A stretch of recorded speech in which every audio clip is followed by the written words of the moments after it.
Namaste. Class 7th Mathematics NCERT syllabus. Chapter number 1 Integers. Exercise 1.2. First question.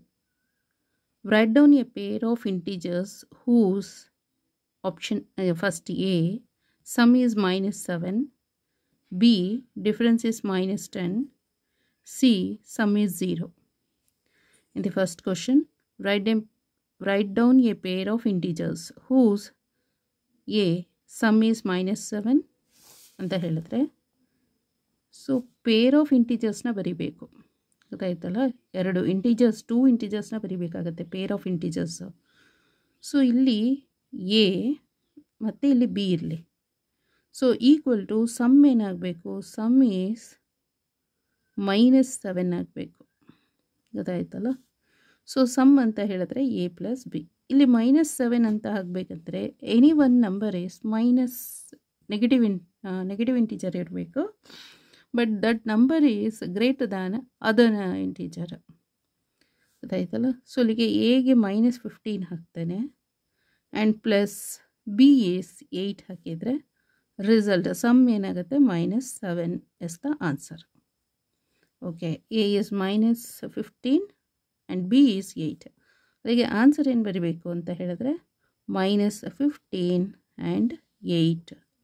So pair of integers are -15 and 8 is the answer for option ಯಾವುದು, ಎಗೆ. ಗೊತ್ತಾಯ್ತಲ್ಲ. Next ಬಿಗೆ ಬರೋಣ. So B ಏನು ಹೇಳ್ತಾ ಇದೆ, difference is -10. So difference ಏನಾಗಬೇಕು, ಇಲ್ಲಿ -10 ಆಗಬೇಕು.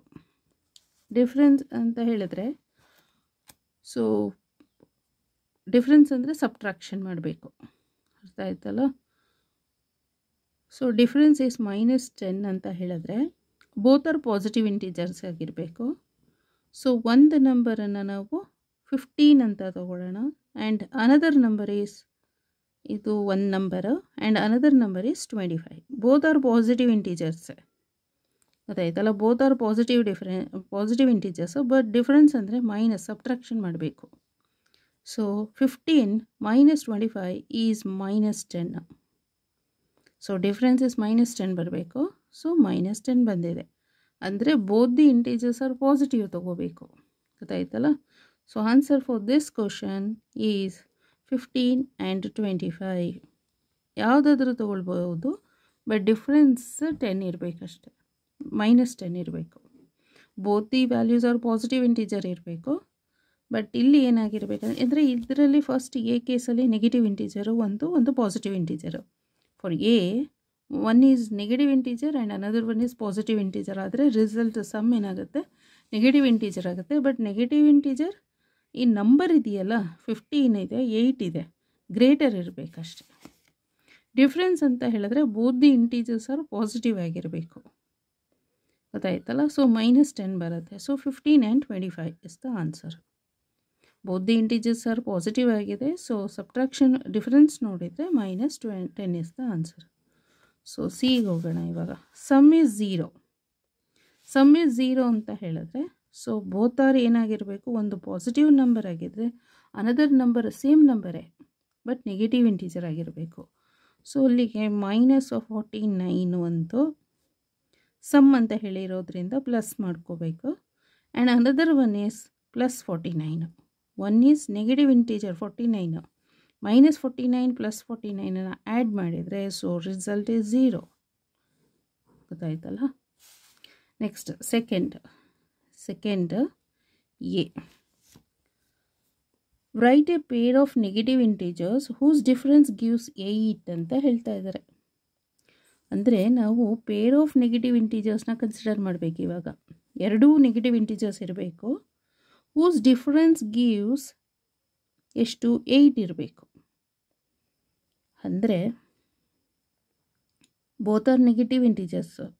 ಡಿಫ್ರೆನ್ಸ್ ಅಂದರೆ ಮೈನಸ್ ಇಲ್ಲಿ ಬರೆಯೋಣ and another one is also negative integer. ಇಲ್ಲೂ ನೆಗೆಟಿವ್ ಇಂಟೀಜರು, ಇದು ನೆಗೆಟಿವ್ ಇಂಟೀಜರ್ ಆಗಿರಬೇಕು. ಗೊತ್ತಾಯ್ತಲ್ಲ. ಸೊ ಅದರದ್ದು ಡಿಫ್ರೆನ್ಸ್ ಏನಾಗಿರಬೇಕು, 8 + 8 ಬರಬೇಕು. ಅಂದರೆ ಇಲ್ಲಿ ಮೈನಸ್ ಅಂತಲೇ ಬಂದಿರುತ್ತೆ ಈ ನಂಬರು. ಓಕೆ, ಈ ನಂಬರ್ ಏನಾಗುತ್ತೆ, ಮೈನಸ್ ಮೈನಸ್ಸು ಪ್ಲಸ್ ಅಂತ ಆಗುತ್ತೆ. ಸೊ ಹಾಗಾಗಿ ಇಲ್ಲಿ +8 ಬರಬೇಕಂದ್ರೆ ಇಲ್ಲಿ ಗ್ರೇಟರ್ ನಂಬರ್ ಇರಬೇಕು. ಗೊತ್ತಾಯ್ತಲ್ಲ? ಸೊ ಇದನ್ನು 18 ಹಾಕೋತೇನೆ, ಇದನ್ನು 10 ಹಾಕೋತೀನಿ. -10 ಮೈನಸ್ ಮೈನಸ್ ಪ್ಲಸ್ 18. ಸೊ ಇದು -10 + 18 is +8. Is the answer. Okay, next B, 2B. Write a negative integer and a positive integer whose sum is -5. ಒಂದು ನೆಗೆಟಿವ್ ಇಂಟೀಜರ್ ಇರಬೇಕು ಮತ್ತು ಇನ್ನೊಂದು ಪಾಸಿಟಿವ್ ಇಂಟೀಜರು, ಅದರದ್ದು ಡಿಫ್ರೆನ್ಸ್ ಈಸ್ -10. ಸಾರಿ, ಒಂದು ನಿಮಿಷ, B ಅಲ್ವಾ? Okay, write a negative integer and a positive integer whose sum is -5 ಅಂತ ಇದೆ. ಒಂದು ನೆಗೆಟಿವ್ ಇಂಟೀಜರ್ ಇರಬೇಕು, ಒನ್ ಈಸ್ ಪಾಸಿಟಿವ್ ಇಂಟೀಜರ್ ಇರಬೇಕು. ಅದು ಸಮ್ ಅಂದರೆ ಆ್ಯಡ್ ಮಾಡಿದರೆ -5 ಬರಬೇಕು.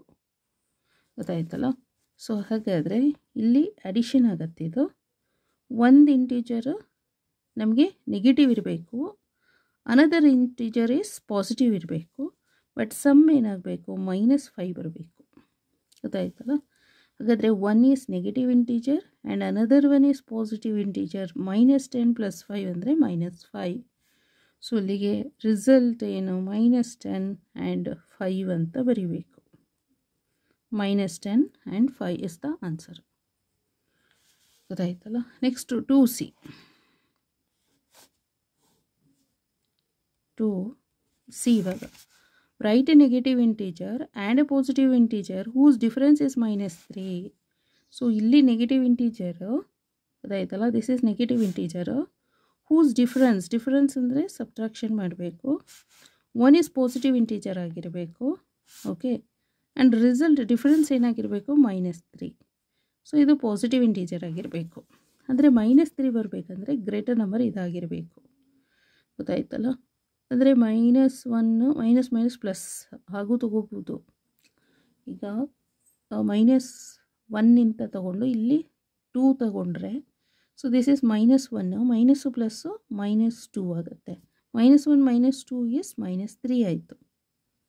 ಗೊತ್ತಾಯ್ತಲ್ಲ? ಸಪೋಸ್ ಇವಾಗ ಇಲ್ಲಿ ನೆಗೆಟಿವ್ ಇಂಟೀಜರ್ ಅಲ್ವಾ, ಮೈನಸ್, ಇದು ಪಾಸಿಟಿವ್ ಇಂಟೀಜರ್ ಆಗಿರಬೇಕು. ರಿಸಲ್ಟ್ -3 ಬರಬೇಕಂದ್ರೆ ಸೊ ನಾವಿಲ್ಲಿ ಏನು ಮಾಡಬೇಕಾಗತ್ತೆ, ಇದು -1 ಅಂತ ಇದೆ, ಇದು ಮೈನಸ್, ಇನ್ನೇನು ಮಾಡೋಕ್ಕಾಗಲ್ಲ, ಇದೇನೆ, ದಿಸ್ ಇಸ್ 1. ಇನ್ನು 8 ಇಲ್ಲಿ ತೊಗೊಂಡ್ರೆ -8 ಆಗುತ್ತೆ, ಇಲ್ಲಿ ಅದು ನಡೆಯೋದಿಲ್ಲ. ಗೊತ್ತಾಯ್ತಲ್ಲ? ಬೋತ್ ಆರ್ -1 -2 ಅಂದರೆ -3ನೇ ಬರೋದು. 2C. So -1 and +2 is the answer. Okay, ಇದಕ್ಕೆ ಸಿಗೆ. ಸೊ ಒನ್ಸ್ ಅಗೇನ್ ಫಸ್ಟ್ ಎಗೆ ಆನ್ಸರ್ ಏನದು ಅಂತ ಹೇಳಿದ್ರೆ -15 ಆ್ಯಂಡ್ 8. ಗೊತ್ತಾಯ್ತಲ್ಲ? -15 ಆ್ಯಂಡ್ 8 ತೊಗೋಬೇಕು. ನೆಕ್ಸ್ಟು ಬಿನಲ್ಲಿ ಏನು ತೊಗೊಂಡಿರೋದು, ಡಿಫ್ರೆನ್ಸಸ್ -10 ಅಂತ ಹೇಳಿದ್ರೆ 15 ಆ್ಯಂಡ್ 25. 15 ಆ್ಯಂಡ್ 25. ಸಿನಲ್ಲಿ ಏನು ತೊಗೊಂಡಿರೋದು, -49 ಆ್ಯಂಡ್ +49 ತೊಗೊಂಡಿರೋದು. ಆಯ್ತಲ್ಲ? ಯಾವುದಾದ್ರೂ ತೊಗೊಳ್ಳಿ, ತೊಂದರೆ ಇಲ್ಲ, ನಂಬರ್ಸ್. ನೆಕ್ಸ್ಟು 2Aಗೆ ಬರೋಣ. 2Aನಲ್ಲಿ ಏನು ಮಾಡಿರೋದು, one is -10 and another one is -18. and B ನಲ್ಲಿ 2B ನಲ್ಲಿ one is -10 and another one is +5. C ನಲ್ಲಿ -1 and +2. ಗೊತ್ತಾಯ್ತಲ್ಲ? These are the answer first and ಸೆಕೆಂಡಿಗೆ. ನೆಕ್ಸ್ಟ್ ಇಲ್ಲಿಗೆ ಬರೋಣ. In a quiz, team A scored -40, 10, 0 and team B scored 10, 0, -40 in 3 successive rounds. Which team scored more? Can we say that we can add integers in any order ಅಂತ ಕೇಳಿದ್ದಾರೆ. ಒಂದು quiz ನಡೀತಾ ಇದೆ ಆಯಿತಾ. Team ಏನವರು ಈ ಥರ ಸ್ಕೋರ್ ಮಾಡಿದ್ದಾರೆ. And ಅಂದರೆ 3 ಸಕ್ಸೆಸಿವ್ ರೌಂಡ್ಸು. ಫಸ್ಟ್ ರೌಂಡಲ್ಲಿ -10, ಸೆಕೆಂಡ್ ರೌಂಡಲ್ಲಿ 10, ಥರ್ಡ್ ರೌಂಡಲ್ಲಿ 0. ಅದೇ ಥರನೇ ಟೀಮ್ ಬಿನವರು ಫಸ್ಟ್ ರೌಂಡಲ್ಲಿ 10 ಸ್ಕೋರ್ ಮಾಡಿದ್ದಾರೆ, ಸೆಕೆಂಡ್ ರೌಂಡಲ್ಲಿ 0, ಥರ್ಡ್ ರೌಂಡಲ್ಲಿ -40 ಸ್ಕೋರ್ ಮಾಡಿರೋದು. ಈಗ ವಿಚ್ ಟೀಮ್ ಸ್ಕೋರ್ಡ್ ಮೋರ್, ಯಾವ ಟೀಮ್ ಜಾಸ್ತಿ ಸ್ಕೋರ್ ಮಾಡಿದೆ ಹೇಳಬೇಕು. Can we say that we can add integers in any order. So ಇಂಟಿಜರ್ಸ್ನ ಯಾವುದೇ ಆರ್ಡರಲ್ಲಿ ಆ್ಯಡ್ ಮಾಡ್ಬೋದಾ ಅಂತ ಕೇಳಿದ್ದಾರೆ. ಇದಕ್ಕೆ ರಿಸಲ್ಟ್ ಏನು, ಆನ್ಸರ್ ಏನು ಅಂತ ಹೇಳಿದ್ರೆ, ಸೊ ಥರ್ಡ್ ಒನ್ನಿಗೆ ಫಸ್ಟ್ ಬರೆಯೋಣ. ಇವಾಗ total score of team a equal to -40 + 10 + 0. First ರೌಂಡಲ್ಲಿ -40, second round is 10, third round is 0. So ಇದೆಷ್ಟೇನಾಗುತ್ತೆ, -30 ಆಗುತ್ತೆ. ಗೊತ್ತಾಯ್ತಲ್ಲ. Next total score of team b equal to first time ಅವರು ಫಸ್ಟ್ ರೌಂಡಲ್ಲಿ 10, ಸೆಕೆಂಡ್ ರೌಂಡಲ್ಲಿ 0, ಥರ್ಡ್ ರೌಂಡಲ್ಲಿ -40 ಸ್ಕೋರ್ ಮಾಡಿದ್ದಾರೆ, equal to -30 is the answer. ಗೊತ್ತಾಯ್ತಲ್ಲ. ಸೊ ಅಲ್ಲಿಗೆ ಯಾವ ಟೀಮ್ ಜಾಸ್ತಿ ಸ್ಕೋರ್ ಮಾಡಿದ್ದಾರೆ ಅಂದರೆ both the teams are same ಅಲ್ವಾ. ಸೊ ಅಲ್ಲಿಗೆ both the teams scored equally. Okay, can we say that we can add integers in any order ಅಂತ ಹೇಳಿದ್ದಾರೆ. ಎಸ್, ಯಾವ ಆರ್ಡರಲ್ಲಿ ಬೇಕಾದ್ರೂ ಬರಿಬೋದು. Yes, next yes, we can say that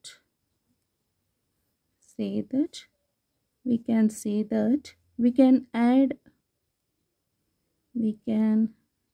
add integers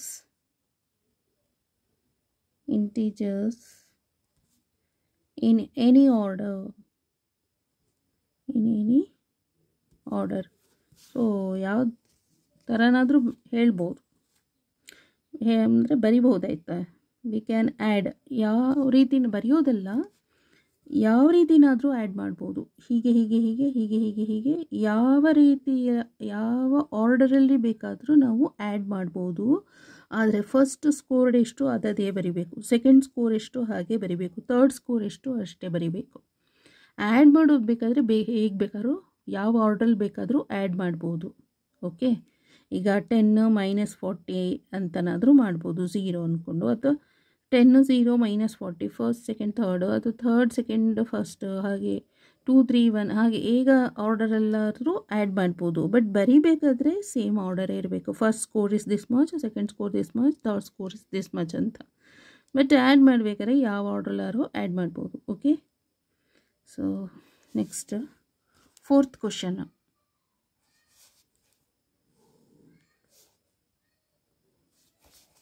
fill in the blanks to make the following statements true ಅಂತ ಹೇಳಬೇಕು. ಗೊತ್ತಾಯ್ತಲ್ಲ. ಈ ಫಿಲ್ ಅಪ್ ದಿ ಬ್ಲ್ಯಾಂಕ್ಸ್ನ ನಾವು ಫಿಲ್ ಮಾಡಿಬಿಟ್ಟು ಸೊ LHS = RHS ಅಂತ ಹೇಳಬೇಕಾಗ್ತದೆ. First one -5 + -8 equal to -8 plus, ಅಂದರೆ LHS ಇಷ್ಟು ಬಂದಿದೆಯಲ್ಲ, ಅಂದರೆ -5 + -8 ಅಂತ ಹೇಳಿದ್ರೆ ಎಷ್ಟು, -13 ಆಗುತ್ತೆ.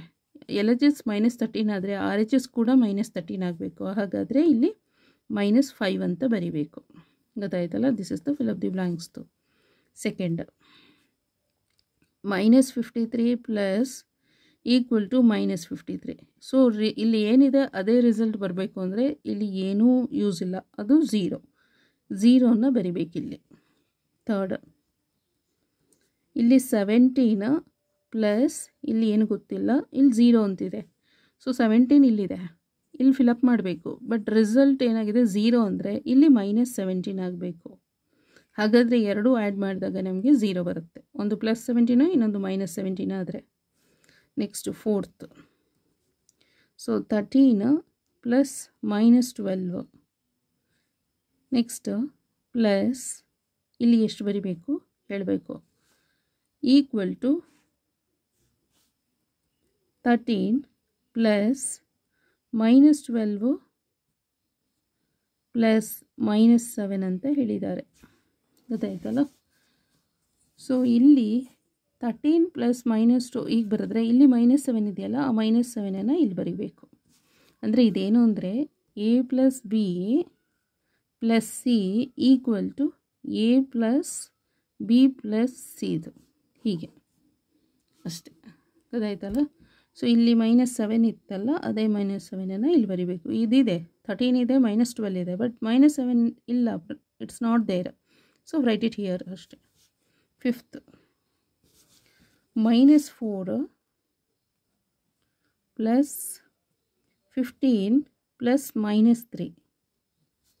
ಸೊ ಇಲ್ಲೇನಿದೆ -4 ಇದೆ ಪ್ಲಸ್ 15 ಇದೆ. ಓಕೆ, ಸೊ -4 ಇದೆ ಪ್ಲಸ್ 15 ಇದೆ, ಬಟ್ ಇಲ್ಲಿ -3 ಇಲ್ಲ ಅಲ್ವಾ, ಇಲ್ಲಿ ಪ್ಲಸ್ ಅಂತ ಕೊಟ್ಟಿದ್ದಾರೆ ಅವರೇ. So plus ಬರೀತೀವಿ. ಸೊ ಇಲ್ಲಿ ಯಾವ್ದು ಬರಿಬೇಕು? -3 ಬರಿಬೇಕು. ಸೊ -4 ಪ್ಲಸ್ 15 ಪ್ಲಸ್ -3 ಅಂದರೆ ಇದು a plus b plus c equal to a plus b plus c ಆ ಥರ ಬಂದಿದೆ, ಅಸೋಸಿಯೇಟಿವ್ ಲಾ ಥರ. ಓಕೆ, ಇಷ್ಟೇ. So these are the result. Okay, thank you so much.